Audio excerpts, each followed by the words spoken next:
Our finances are symptomatic of our priorities. And in many ways, we can look at our finances and say, how far down the road or the list is God in our country? Well, in other countries. We'll talk about this with the help of Bulwark Capital Management, KnowYourRiskPodcast.com, and God Almighty. The Todd Herman Show is 100% disapproved by big pharma, technocrats, and tyrants everywhere. No.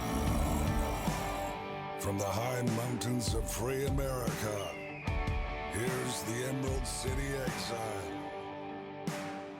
Todd Herman. Today is the day the Lord has made, and these are the times through which God has decided we shall live. Joining me now, my friend and brother, Chief Investment Officer, Bulwark Capital Management, and media darling, Zach Abraham joins us in the Todd Herman Show. Zach, you're back, man. You're back up in the news. I go do show research. Here you are in Center Square, and they're coming back to you again to talk about, wait, are you really leaving Seattle? Like, this is national news. I'm waiting for the international press to get in touch with you. Oh, Lord. Yeah. Hey, if it helps the cause, that's fine. Yeah. I honestly, I've never really done this kind of thing before. And I obviously don't have a problem getting in front of people and talking. I've done it my whole career. It is a little bit odd though. And it feels kind of weird talking about finances, especially your own personal situation. Yeah. But I prayed about it and thought about it. And I was like, in order to like resonate with people so they really understand, you got to just kind of open your kimono and just say, okay, look, here's how this actually affects me as a business person. And here's how I'm going to deal with it. And you can expect everybody else to do the same thing too, because this is a rational business move. So, the other thing I've learned in this, I've learned the whole, and I've gotten really good at it. Don't read the comments, right? Yes. Don't bother yourself with it. It's been interesting to say. So, but when a reporter comes to you from this, and this is the thing that's so interesting to me is they're coming to you as if this is a big newsworthy story that a businessman who has lived there a long time has reached a breaking point. And this is a curiosity to them. You mean to tell us that it's this one? And they don't see all the things that are below it. They don't see the walk up to this. And I'm sorry to tie these things together, but I will tie these together in relation to where you're located in the Seattle area. It was 30 years ago, roughly, that someone came up with a clean needle exchange. You bring us a dirty heroin needle, we'll give you a clean heroin needle. And I remember at the time people saying, wait, this is going to encourage drug use. No. This is just to make sure people don't get sick. Now you can walk up on the street and say, I want 120 needles, and will you help me shoot up? And is there a place where you'll actually sell me the heroin? And the city's moving to do this. And we're looking now at a government that is so far out of control cost-wise that they have violated openly their own state constitution. All income has to be taxed at the same rate for everybody. Can't be a graduated rate. And people can't see the connective tissue between that. We took the stops off of people shooting heroin. They can do it on the streets. We allow sex trafficking on the streets. We allow cartels to operate openly here. We won't put people in prison who are illegal immigrants, but we'll put citizens in prison for drunk driving, but not them. And somehow or another, and I don't mean to disrespect the people at Center Square. I actually thought it was a good article, and I thought that they were fair to you, it seemed. They're coming and saying, wait, Zach, it's this, and it's this move. But then you get into the percentages. But honestly, you are seeing people leave all the time. Does it ever occur to you guys, do you understand all the moves prior to this insane income tax and how it got here? They don't. And it's emblematic in, if you're behind the scenes and you're in the group and you're working with the guys that I'm working with, which is one of the silver linings of this whole thing is this has probably been in my experience in the state, this has been the most bipartisan unifying bill that's ever passed. It really has united the clans, to use little Braveheart terminology. Sure. And all of those people have come together, and I've been on some amazing Zoom calls where everybody's putting their ego behind them, listening to each other, and agreeing to come together and fight a common enemy. The vast majority of us have all of the same reasons, meaning I admittedly have been somewhat asleep at the wheel in state politics is my business is so much more geared toward the national politics, right? Yeah. Like my regulator is national, not state. When you, in this business, when you pass over the $100 million mark under management, you go from being monitored by the state to monitored by the SEC. And a lot of the guys in AI and a lot of the guys in tech are saying the exact same thing. We've been focused on building a business. We didn't think we had to watch over our shoulder at government coming at us. And so the really cool thing is it's brought a lot of bipartisan, former governors that you would think are diametrically opposed to our thinking have come and spoke to bipartisan groups and said, as bad as you guys think it is, it's worse. They're going to destroy this state. It was now 10 weeks ago, we lost our friend John at Allen Soaps. He fought cancer for about 15 years, and it was intermittently in and out of the hospital. We never talked about that in the show. Never wanted to make it an object of the show. Right now, his wife, Tina, is doing everything she can to keep this soap company alive, because when John was dying, he did everything he could to pass on what the soap company did, but there were some things that admittedly fell through the cracks. I'm not criticizing my friends. Gosh knows how hard that was to just focus on time with the family as he's going to the Lord. The soap is still made in America. That same family that loved them still does it. They've got 3 generations going on 4 experience in making soap. There's still no chemicals. It's still 100% natural. Alan and Ian still work at the soap company, but right now we had to let Amy go because we weren't able to sustain that right now. So the soap is still the best in the world. Tina's doing everything she can to keep the soap company going, not because they have to have the income. This isn't a charity, it's a business, but because the soap company meant so much to John, and he was my friend, and I promised Tina we'll do what we can to make sure the soap company continues to thrive. So here's my promise to you. You go buy the 4 bars, the OG bars that got this whole thing started. You're going to get a Sissel pouch along with that. This is under $29, I believe, at allensoaps.com/Todd. You're going to get soap that's all natural. You're going to be supporting a company that employs people like Alan and Ian that the rest of the world would throw away. Really, they would. And I believe you'll find it the best soap you've ever had. If not, don't buy it again. If you do, then subscribe and help us continue to employ people who are riddled with and really challenged by autism and Down syndrome. That's why Allen's exists. allensoaps.com/Todd. So, but like you said, there's the element of it. Like Nick Hanauer's been really out there going. Nick Hanauer's a billionaire who inherited a bunch of money. And frankly, I think Nick got lucky in his investments. I'm sorry. Oh, 100%. Yeah. I mean, I think he threw $100,000 at Amazon. Yeah. Like right out of the gates. Yeah. And then has castigated Amazon for not paying people enough. And you go, Nick, that's why you're a billionaire. Right. But long story short, even Hanauer has come and said, everybody I know rich is leaving the state. They're insane. Da, da, da, da, da. Now, those people clearly, right? You and I have talked about this for years, and you could see it coming. And that's one of the most irritating parts of it is, like you and I said, or like I said, the way I described it was, it's like they've been feeding and training an attack dog and never once considered the idea that it would go after them, right? And that's what's happening. And so now that they're missing a pound of flesh, now I have zero interest in rubbing salt in the wound. My attitude right now is if you've got a gun and you're willing to point it in the same direction, and if anybody hears that, I mean legislatively, but if you've got a gun and you're willing to point it in the same direction as we are, join the team, right? I'm not going to give you a litmus test. That being said, at some point during this process, we're going to have that talk and say, look, let's not save the ship just to ground it here, a year later, right?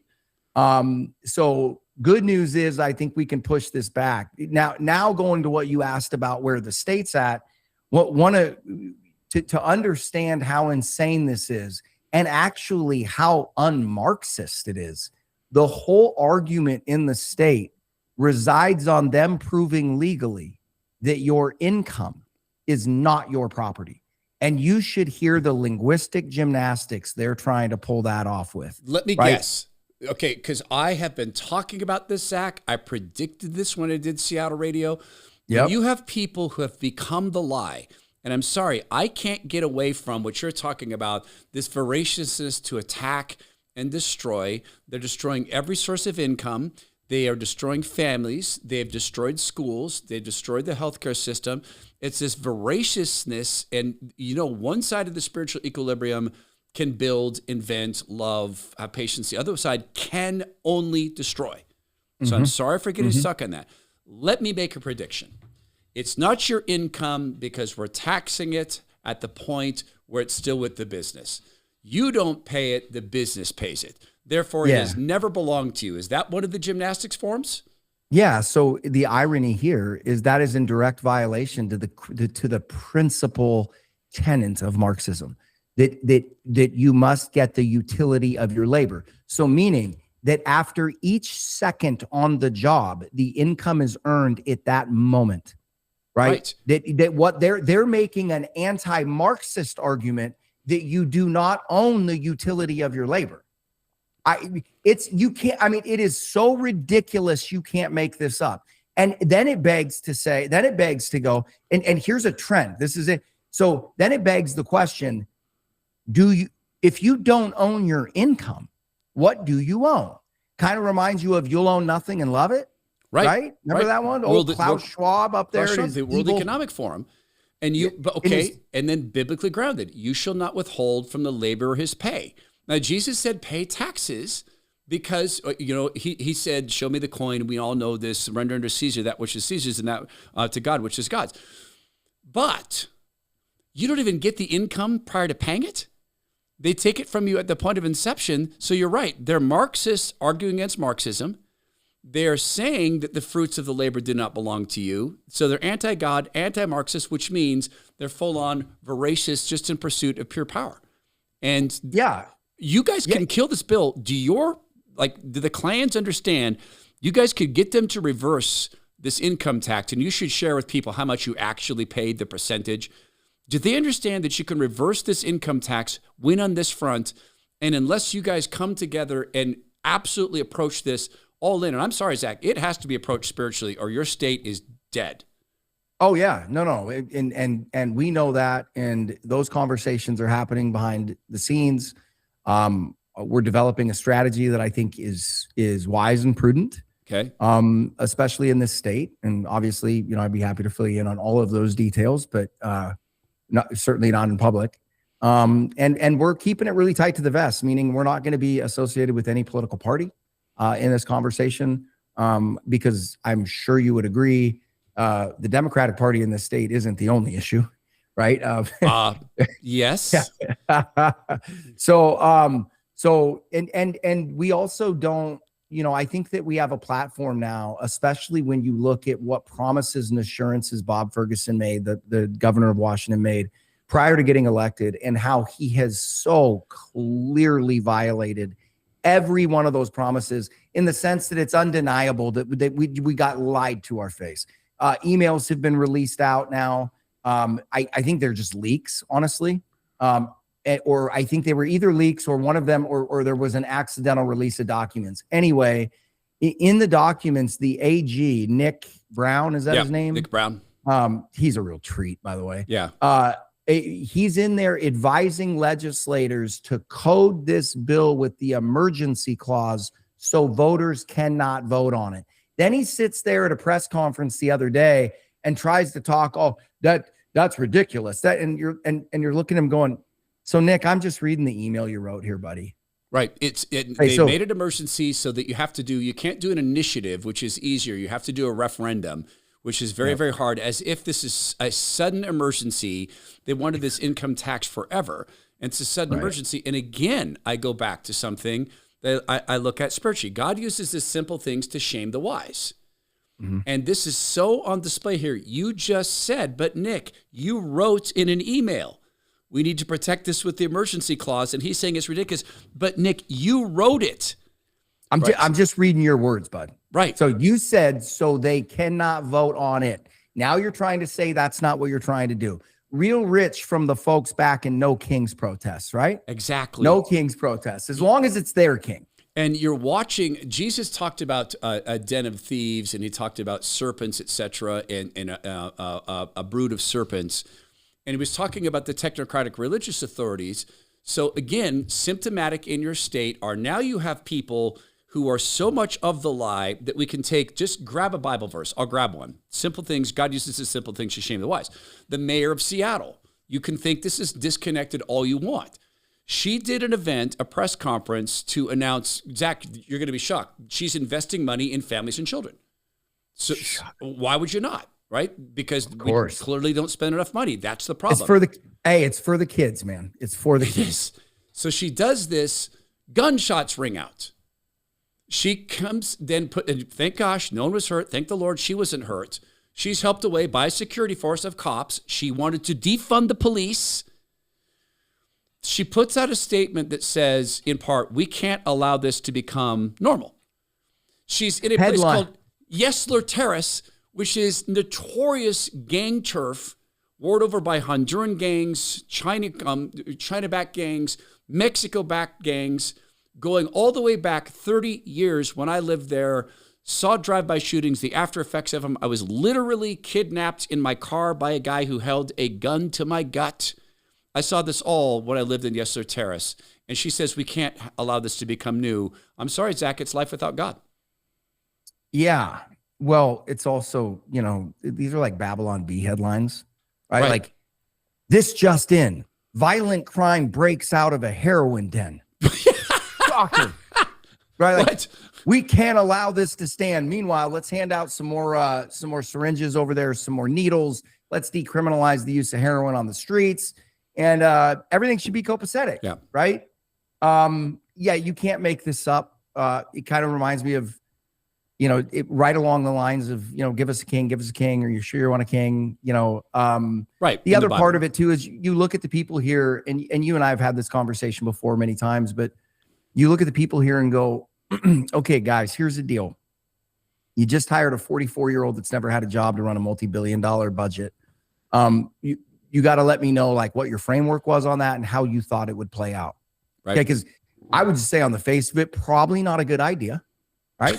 Just like maybe start her off. Hey, she's 44. Let's give her some credit. Maybe start her off on administrative level. Just kind of learn the ropes a little. Right. No. Taking customer service phone calls, taxpayer service phone calls.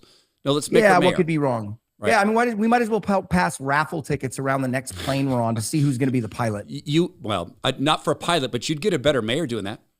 If you random chance, right? Right. Totally. If you took a random deal, you could do it. I mean, I could send my border collie up there and get better results.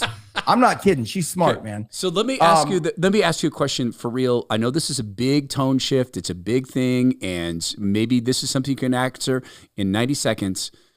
Do you think this is an opportunity for you operating in the circles you do, biotech, AI, other wealth managers? Do you think this is an opportunity for God to bring people to himself? Yeah. And it's one of the reasons why I've tried to be vocal. Probably haven't been as much as I should, but I was when I was on the interview with Center Squared yesterday, just saying, one of the reasons I'm not going to pay this tax and I'm not going to stay here is because of my commitment to God. And that, and also one of the reasons that I feel so free and liberated. One of the things that's kind of discouraging about this, Todd, is watching how many people are afraid to speak out. Yeah. And my attitude is afraid of what? I'm afraid not to, right? Why? Because I don't serve you.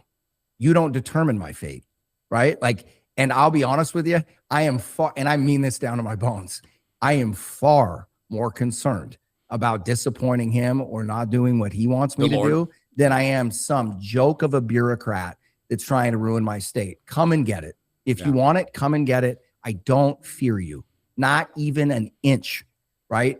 And that's been frustrating. But yeah, I think that there's a great, you can just see, right? There is a way, there is a truth, there is a light down a path that addresses all of these issues, including, ironically, all the things that they claim to want.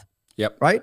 Like you look at these homeless encampments, there is nothing charitable or kind about that. Nope. That is sponsoring prison. That is sponsoring an easy, greasy slide into that prison by outside people.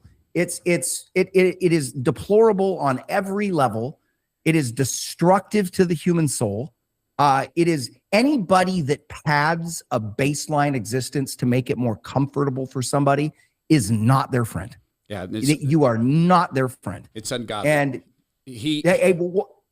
one little thing that you brought up, I feel compelled to mention this because it blew my mind. I was watching a sermon the other day with a guy that I really respect, and he got into the etymology and the Hebrew translation of render to Caesar what is Caesar's.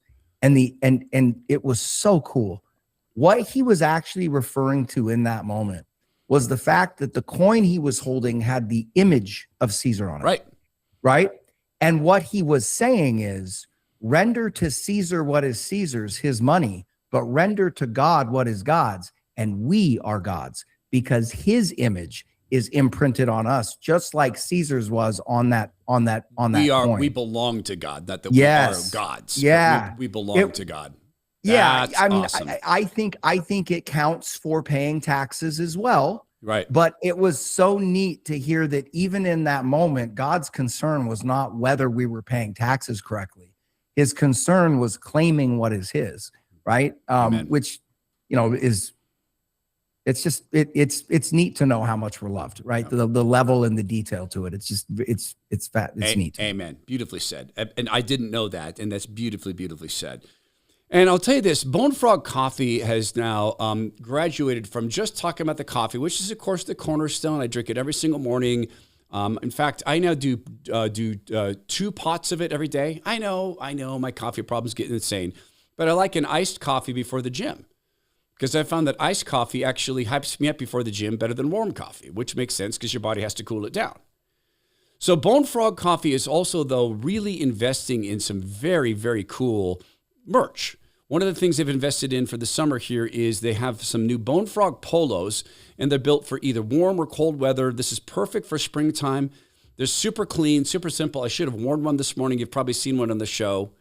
And they're versatile enough to go from work to weekend, and they really are. There's something that you can wear on sort of a casual Friday, unless your business, I mean, all businesses these days are casual Friday. So go to bonefrogcoffee.com/Todd, particularly if you're a subscriber. It makes sense that you'd want the merchandise. If you love the brand, you love God Country Team, you love Tim's story of being a retired Navy SEAL and doing 3 deployments on our behalf in war. And if you want to help promote the brand, this is a great way to do it. bonefrogcoffee.com/Todd. Check out the merchandise, and particularly the polos, which I have one of. I'll wear it this week so we can talk about more about it. bonefrogcoffee.com/Todd. Make sure you use code Todd when you check out, please. bonefrogcoffee.com/Todd. So we talked about the shooting, Katie Wilson. We talked about the tax. And now we have your rainy day fund. You guys have exhausted your rainy day fund. And we haven't even gotten to national politics yet. Washington State is this, and you posted this, a damning article. You didn't write this, but someone posted this. Damning article in the Seattle Times about fiscal irresponsibility of Washington's leadership and the cost to all of us in Washington. Full link below, just read 3 paragraphs. On Wednesday, Moody's, one of the big 3 credit rating agencies, put the state on notice for this irresponsible fiscal stewardship with a negative outlook from the agency. Governor Bob Ferguson and Washington's legislative leaders have a year to show the agency they can begin to live within their financial means. If not, the state's borrowing costs for projects will soar. With the governor's approval, the legislature outspent the state's tax revenue, depleted the state's rainy day fund, earning Washington a dubious distinction. No state has ever had a lower percentage of financial reserves. The state is dead last, 50 out of 50. Since 2024, the legislature's Democratic majority has kept spending more money on programs than the growing tax revenues they collect. To rectify that imbalance, budget writers resort to one-time fund transfers, including drawing down from the state's rainy day account. Today, the fund rests at 8.4%, and according to Washington State Treasurer Mike Pellicchio's office, it will dwindle to just 1.4% by 2028. Washington's bond rating is at risk, and lawmakers have only themselves to blame. And the Seattle Times, who helped promote these ideas. So you guys could lose. You could lose further. What does it mean if Moody's comes back and makes this a super high risk bond? Well, so first of all, interest expense would blow out, right? So that would do it. And you're doing that at the same time that they're jacking up the budget based off revenues that they expect from this illegal income tax. Mm-hmm. Okay. I've gone through the numbers 8 million times. If I'm pretty decent at looking at financials and projecting things out. I think so. It's kind of what you do. Kind of what I do. I can't see a scenario in which the tax doesn't end up being revenue negative. I just can't see it. On the face of it, but especially when you consider, look, because here's, and I'm convinced that they don't know half of this, right? And the reason why I'm convinced is just look at who leads the state. It's all a bunch of lawyers. These people have never built anything. They've never created anything. They've never signed the front of a check. They've never done anything. All they do is memorize garbage out of a book and spit it back. That's it, right? They're trained monkeys. And because they went to school an extra 2 or 3 years, and I'm not denigrating all lawyers. I know there's some highly skilled lawyers out there. I've got some that work with me. I'm not. I'm talking about these people in particular, right? They think it makes them a genius. It doesn't make them any good at anything other than law, all right? Which is so, and then they run things, and then we wonder why they malfunction, right? You have 0% chance to win. But here's the thing that they really did. Like I said, I think that they're just ignorant on.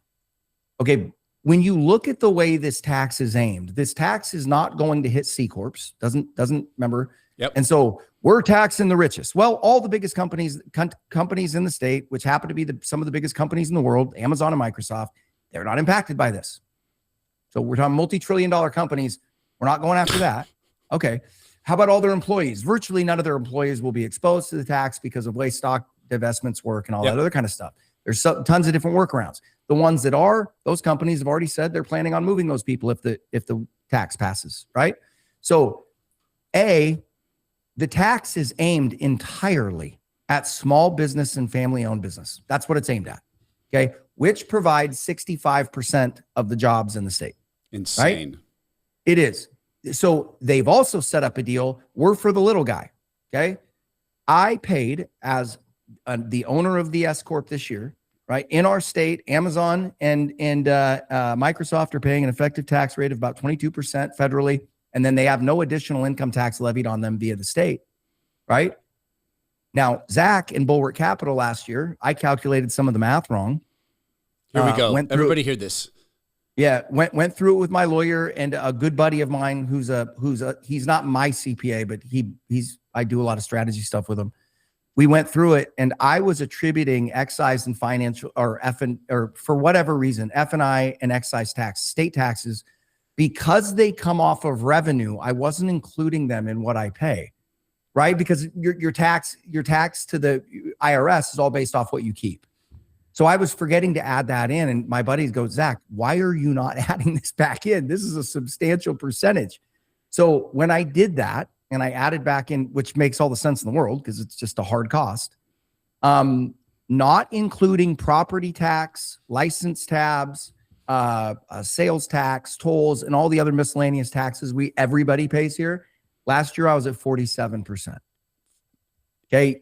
If I stay here under this income tax, we ran those numbers, it takes me to 56.5. 56% of your life's energy going to the government in terms of how it's reflected in income.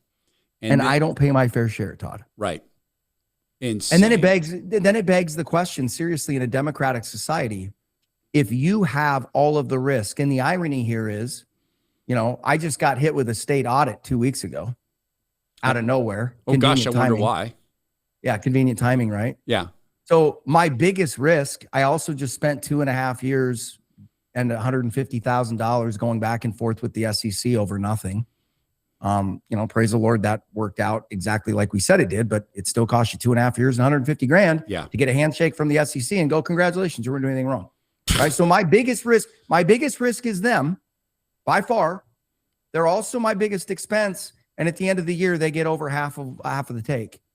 How can you even say that? What is ownership? Right. Like I would give away my ownership of my company right now if I could trade places with the government. I'd be like, hey, you own it. Right. I'll be the guy that collects the tax. Right. I'll take the 56%. You do the work. So here's so I want people to tie this together because this is a big part of what has happened in our economy over the last 20 years. Okay. When you came out of the great financial crisis, you saw recovery in the markets, but you saw the slowest wage recovery in history. Okay. What's happened in this state, and I want everybody to dial in tight on this and realize this. Okay. If I sell my business to a national, and I could right now, but praise God, the way we've succeeded here and the way our business is structured in our industry, it makes it a very enviable business. It's meanwhile, one of the biggest reasons is we have such a diverse clientele base spread across 48 states. And what that also means is of the $1.1 billion we manage, There's not a single big pot. It's spread evenly across 2,500 clients. And so that's right. You don't want to take over a business that's got 50% of its assets and 2 big clients. And if you lose them, the dynamics of the business flip upside down. So if I were to sell Bulwark right now, I'd pay a 22% to 28% one-time cap gains hit, and then I never pay income tax again.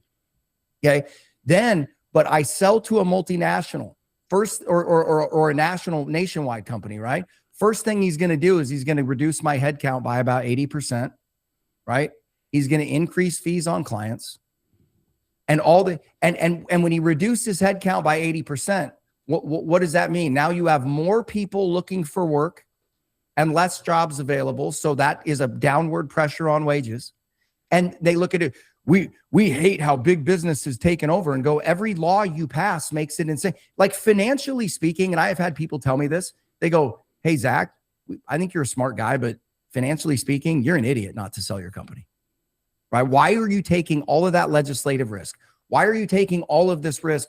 And why are you doing it and then turning around and paying 47% in taxes per year? They want to push you to 56. Instead, you could sell the whole bloody thing for 26% cap gains hit or whatever it would be, and you never pay income tax again. You live off the investment income, right? And everything they do is counter to what the results they say they want, right? Those rules, what do? They encourage the small guy to sell out. More of the stuff goes to the big guy. Wages get suppressed. They literally they light the building on fire, then they run in with hoses and want you to celebrate them as like they're the fireman. But the hoses have gasoline. Yeah, right. Yeah, and they screw, like, we got to crank this baby up. Right. It's insanity. But this goes to arrogance and ignorance, and it goes to a voraciousness and a desire to destroy. They're watching the destruction. No one in Seattle can claim to not see the destruction. No one in Washington state government can claim to not see the revenues going down as the spending goes up. No one can claim to not see the tents. My friend Glenn Morgan did an incredible video of people living in the woods behind the Department of Ecology, Zach, defecating in the open, toilet paper, drugs, needles, spent fuel containers, propane containers, all over the woods, to the point that it is unsafe to walk back there. Meanwhile, there's people working in the Department of Ecology who can smell it from the back deck. No one can ignore these things. Yeah, and then go through the construction process and see what it's like to get a septic tank system approved. And they're trying to kill septic tanks. Yeah, right. By the way, you can't make it up. Apparently, everybody can go do their business all over the ground, but we can't have septic. I mean, it is so backwards and so insane. Now, the one good thing, Todd, is, like I said, I have never seen an ex-governor came and spoke to a group of bipartisan business people and said, whatever you think about the people that are currently down in Olympia, I'm going to tell you something. They hate you. You're their enemy. And if you don't stop them, they will destroy the economy of this state. Now, you can go through the list of governors that we've had over the last 30 years. Mm-hmm. Not a conservative in the group. Not a Republican. Not a conservative in the group. Not a Republican in the group. So that's the good news to me. And I honestly think this is so flagrant.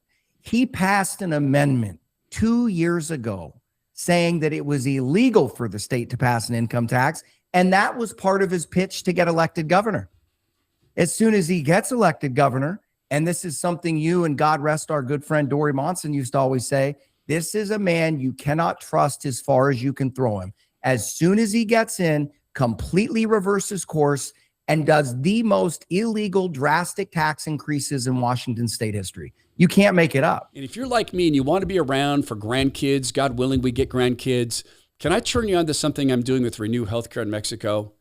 They've started an anti-aging program there that is centered on their world-class stem cells. They're so good. This stuff is illegal in America because they're too good. Donor cells are illegal. You're supposed to use anonymous cells from anonymous people who have whatever health condition. They don't do that, Renew. The cells come from people they know. They pay for the birthing process. They monitor the health of the baby and the mother during and after pregnancy.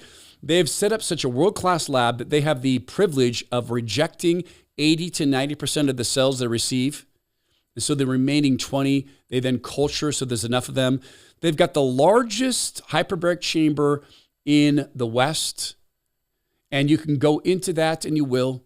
The anti-aging program is predicated upon your aging arc. How quickly are you reaching horrible things in your life? And how can you reverse those? They'll bring you home with a kit you use at home, the 3 to 5 things likely to take you out, whether it be dementia or anything else, and how you could avoid this. And then they check your progress and become your partner in anti-aging.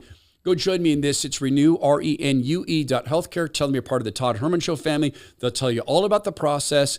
And in terms of cost, look, guys, you're staying at an all-inclusive result and getting healthcare. It's basically the cost of a cruise, a floating prison. I will take the healthcare on the beach at an all-inclusive resort, and I'll take that happily in comparison to a floating prison. Renew.healthcare.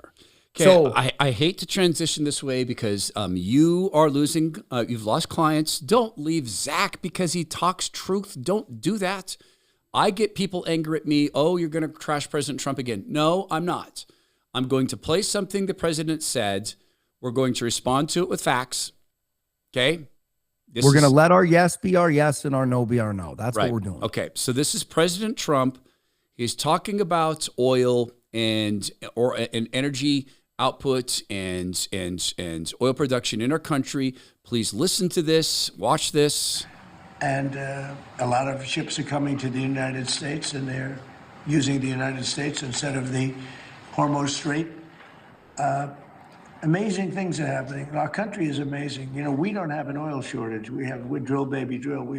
We are right now producing more oil than Saudi Arabia and Russia combined. Did you know that? More, and in about a year from now, we'll be doing double the level. And Venezuela has been fantastic. We have a great relationship with that country and with the people that are running the country. And we're taking in millions of barrels of oil, millions and millions from Venezuela. It's been a great experience, to be honest with you, and they're doing a very good job. Now, if you count Venezuela, okay, we're calling it our oil. I guess those used to be our the oil rigs of American companies. You guys have been all of our energy, all of our oil for a very, very long time. How much of what he said is true? None of it. Not a single thing. Like he said, drill, baby, drill. Rig counts in the United States are down since this whole thing started 2 months ago. Okay, so if you're drilling, where are the drill rigs? Where are the drill rigs? You know why nobody's drilling? Yes, because the core price hasn't gone up. You taught me this the other week. So diesel fuel is up. December 27th, December oil for 2027 is currently trading at $78, $79, back into the curve. Until that number goes higher, you're not going to get drill rigs. Here's the other thing I'll tell you. What he said is not only is it not true, it is laughably untrue, and it's impossible. There is no possible way you can double production in the United States in 12 months. You don't have enough steel to do that, let alone drilling. It literally is not possible. The record increase in production year over year at the height of the shale boom, when we were discovering fracking, was a 20% increase year over year. Okay. We all remember what that was like. It was a freaking gold rush in North Dakota and South Dakota, right? In Lewiston and all these different places in Texas and all. That is just, I'm sorry. If a guy walks in naked, I'm not going to compliment his robe. That is complete nonsense. Okay. Venezuela, so far you're sitting between 13 and 14 million barrels of production that have been taken offline. Every single day this goes, you just had another refinery hit in Russia. Okay, that's probably, I don't know the numbers on that. My guess is you're probably taking off another 150 to 300,000 barrels right there. Another refinery was hit a month ago in the Ukraine-Russia thing. That took off 350,000 barrels. So you're probably somewhere between 13, let's say, and 15 million barrels a day of production that's been shut in. Okay, at peak production back in the early 2000s when Exxon, I think was it Exxon or Chevron? Anyway, it was down there in Venezuela. At peak production, Venezuela was doing 3.5 million. Right now, we think they're doing somewhere between 1.5 to 1.7 million. Okay, we've increased it we've increased it pretty good already since we went down there. But my point is, you're shooting a BB at a tank, meaning it's nowhere close. Here, this is just simple facts. Okay, you cannot backfill 10, 12, 13, 15 million barrels of production shut in any short period of time. That takes a significant period of time. Okay. The idea that we can make up for that in 12, it's just complete nonsense. So I can't be more, there's nothing he said in there. I don't think he said anything inaccurate about Venezuela. That's the one thing I will say. But for what he said about drill baby drill rig counts are down. They're flat to slightly down since this started. So that's just not happening. It's not happening. I want to believe someone told him that to keep him happy, and then that's not my job to believe that. My job is to judge the man based upon what he said. And I'm sorry, I said this earlier. People are upset with me. I am starting to see wheels coming off of this thing. And it's disconcerting to me because I know what the Democrats have in store for this country. Yeah. And I know. We just talked about it. If you want the country to be like Seattle, let dime store Obama take over, and you'll end up with Seattle all across the country. But then again, John Thune's doing nothing to pass the SAVE Act to have actual elections. I know there's another one, but just so people understand, there's nobody that wants this not to be the case. And I want people to remember, my head of research came to me, was it 2.5 months ago? And he said, they just moved the USS Ronald Reagan into the Persian Gulf. And he goes, we're going in on Iran. And he used to work for Air Force Intel. So, he was calling in drone attacks in Afghanistan. He had pretty good security clearance. I'm not sure. He knows his stuff. He really knows his stuff. And I disagreed with him. I said, Trump's trying to find leverage. He's moved it in there for leverage and negotiations with Iran. He's not going to attack him. The whole reason I believed that was because of this dynamic. We knew that Iran's strategy, if it was a sustained effort, was going to be to shut the strait. And once they shut the strait, we knew that you had no way to get it open. And so I was like, there's no way Trump's going to do it. There's no way he's going to do it. He went in anyway. And I was like, I was shocked because, and then my first thought, just so people know, I was like, well, he is the president. He knows something I don't, right? Like I've got to believe that he knows something I don't. Here we are 9 weeks later, man. Yeah.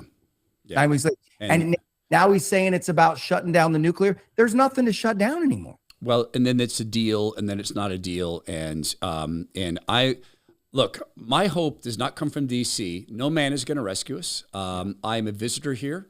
God sees all of this coming. I want us to look at this and go, man, that sucks. And when we're in heaven, at the new heaven and the new earth on our billionth year, we're not going to care.